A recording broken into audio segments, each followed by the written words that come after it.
né? Falar mal do Flamengo é muita moda. É moda, você sabe por quê? Por causa disso. O Flamengo mantém a liderança entre as torcidas brasileiras com mais de 21%, tá? Segundo aí o portal TMC, tá? Flamengo aí é o clube com mais torcedores no Brasil, segundo a pesquisa olha só, pesquisa da YouGov, tá? Com 48,8 mil pessoas em 2026, tá? Fizeram essa pesquisa com quase 50 mil pessoas. O Corinthians vem em segundo com 15%. Tô achando muito pouco essa diferença, 21 para 15, hein? Acho que essa pesquisa tá meio bicada, hein? Seguido aí por São Paulo, 10%, e Palmeiras, 9%. Cara, até onde eu sabia, por mais do. Olha só, a gente pode zoar, brincar, rival, falar que é vice e tal, mas o Vasco tem mais torcida que o Palmeiras, cara. Mesmo com todo o sofrimento dos caras, tem mais torcida que o Palmeiras, não é possível. Vasco, 6%, isso tá errado, hein? Grêmio, 5%, Fluminense, Botafogo, Internacional, Bahia e Cruzeiro, todos com 4%. Santos, Atlético Mineiro, Fortaleza, 3% cada um. Sport, Ceará, Juventude, Bragantino, Mirassol, Atlético Goianiense, 1% cada. Eu vou falar para vocês, hein? Para mim, eu sempre achei que o Atlético Mineiro tinha mais torcedor que o Cruzeiro. Sei lá. E olha que eu tô avaliando sem rivalidade, tá? E aí eles trazem aqui também que a liderança se reflete no elenco, avaliado em 190 milhões de euros pelo CIES, atrás apenas do Palmeiras. Eles continuam falando isso, que o elenco do Flamengo está atrás apenas do Palmeiras. É o estudo que eles fazem aí, tá? O pessoal lá em São Paulo gosta de fazer essas pesquisas, essas loucuras aí. O elenco do Flamengo é mais caro que o do Flamengo. Do Palmeiras é mais caro que o do Flamengo. Aí eu vou falar o seguinte: não tem nenhum jogador convocado para a seleção brasileira. Falei isso ontem para vocês. Não tem jogador convocado para a seleção brasileira, mas é muito mais caro. Como assim? Me explica. Tá errado isso aí, hein? Mas deixa eles acharem que o elenco deles é mais caro. Não tem problema não, né? Olha só, a gente tem uma informação importante para trazer aqui para vocês. O Bruno Henrique segue fora aí da partida, segundo o Bruno Lemos, que trabalha lá com o Mauro Santana, segue fora da partida da próxima quinta-feira diante do Remo. O jogador ainda não se recuperou, tá? A gente também tem outras informações para passar para vocês aqui com relação ao Bruno Henrique.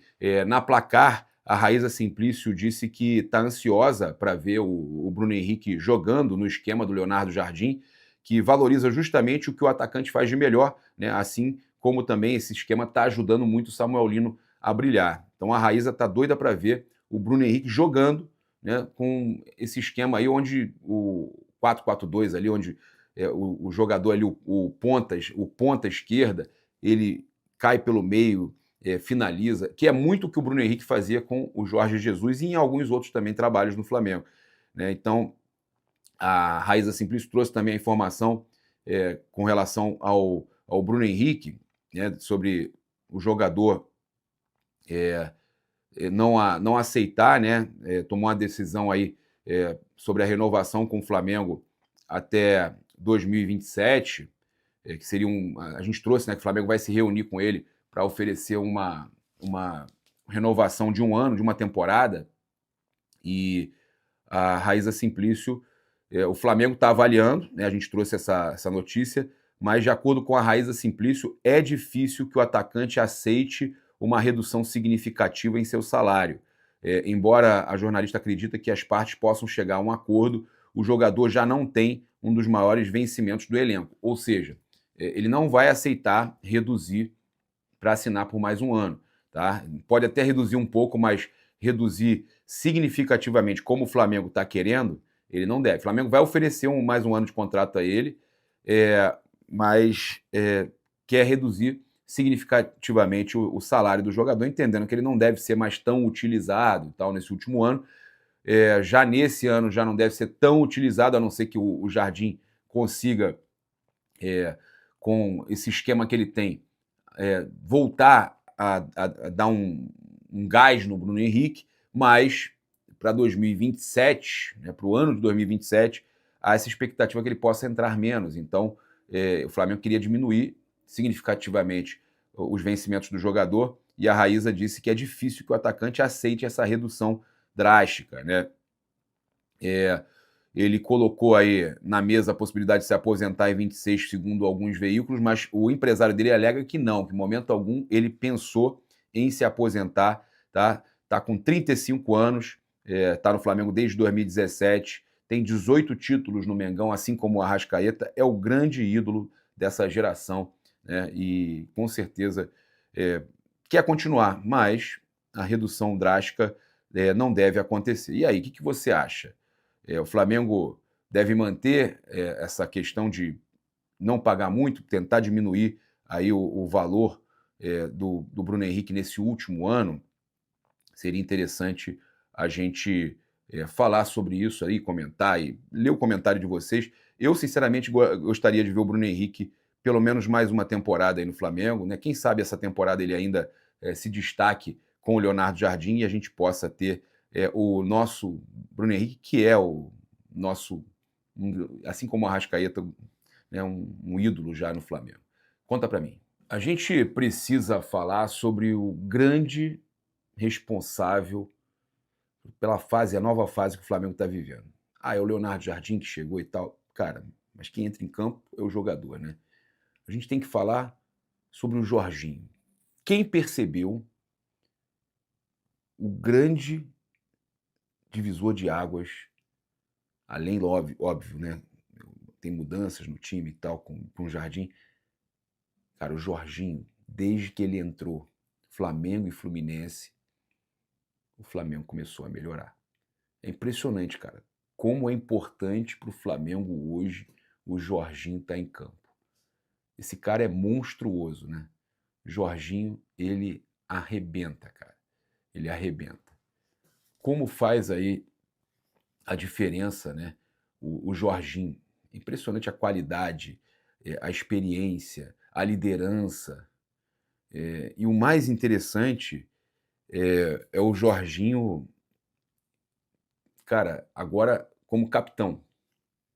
Eu não tenho dúvida, tá, que foi só o Jorginho voltar para o time que o time já se acertou. Não tenho dúvida que tem a ver com isso, tá? Eu queria até a opinião de vocês, mas eu não tenho dúvida que, além de tudo, é um cara incansável. Cara, e vou falar uma coisa para vocês, ele machuca pouco. Ele machucou até ano passado, começou esse ano, né, recuperando a forma, mas eu vou falar para vocês. É um cara que, apesar da idade, ele é incansável em campo, joga demais, acerta os passes. Cara, pelo Flamengo, converteu todos os pênaltis, super decisivo, o pulinho, né? E agora, então, como capitão, olha, eu não tiraria essa faixa do Jorginho, não, hein? Eu não tiraria essa faixa do Jorginho, não. Mas o Arrascaeta voltando, a faixa tem que ser para ele. Olha, eu não tiraria a faixa do. Cara, eu não sei vocês, mas eu acho que o perfil de liderança é outro. O Arrascaeta é o craque, é o jogador genial, é o jogador que faz chover, é o jogador que tem ali a genialidade, como eu falei. O Jorginho, eu acho que é o perfil de liderança, é o perfil justamente do capitão. Queria a opinião de vocês. Eu não tiraria a faixa do Jorginho, não. Jorginho, desde que voltou aí, o Flamengo começou a entrar nos trilhos de novo. E aí a gente sabe que o caminho é esse, o caminho das vitórias, dos títulos em 2026. Galera, olha só, sobre ainda algumas situações envolvendo essa decisão de dar a braçadeira de capitão ao Jorginho, eu encontrei aqui, importante da gente trazer, matérias do Coluna do Fla e do GE, né, explicando que o Jorginho não tem tantas aparições públicas, o jogador se posiciona sempre que necessário, que nesse interim também o Camisa 21 tem atuação mais voltada internamente no grupo do Flamengo.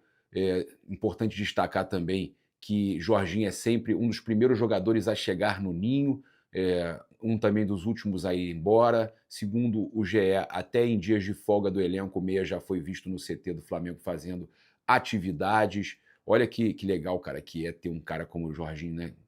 34 anos, no auge dos seus 34 anos, volante experiente, tem o hábito de conversar com os atletas mais jovens no dia a dia do Flamengo. Dessa forma, dirigentes consideram Jorginho uma influência positiva para diversos jogadores. Apesar do cuidado com os jogadores mais jovens, Jorginho usa a experiência e carinho dos colegas para agir em momentos mais delicados no Flamengo. Na polêmica envolvendo as declarações públicas de Filipe Luís sobre Pedro, foi o volante quem acolheu e aconselhou o camisa 9 em busca da volta por cima. Olha que detalhes impressionantes esses revelados sobre o Jorginho. E sobre a questão do capitão e tal, se ele furou a fila, a matéria fala o seguinte: não em suma, apesar de ter usado a braçadeira pela primeira vez no sábado, dia 14, Jorginho não furou a fila na hierarquia rubro-negra. Isso porque desde 2025 o Arrascaeta assumiu a faixa que é dividida com Bruno Henrique, Alexandro e Léo Pereira após a saída de Gerson. Não sei se o Jardim vai manter aí a faixa de capitão com ele, mas a faixa de capitão ficou muito bem parada com o nosso Ítalo brasileiro. É isso, eu convido você a seguir, curtir, compartilhar em todas as plataformas. Você que está no YouTube, eu convido a se inscrever aqui embaixo, acionar a notificação do sininho, deixar aquele like maroto no vídeo. Saudações rubro-negras, isso aqui é Flamengo. Valeu!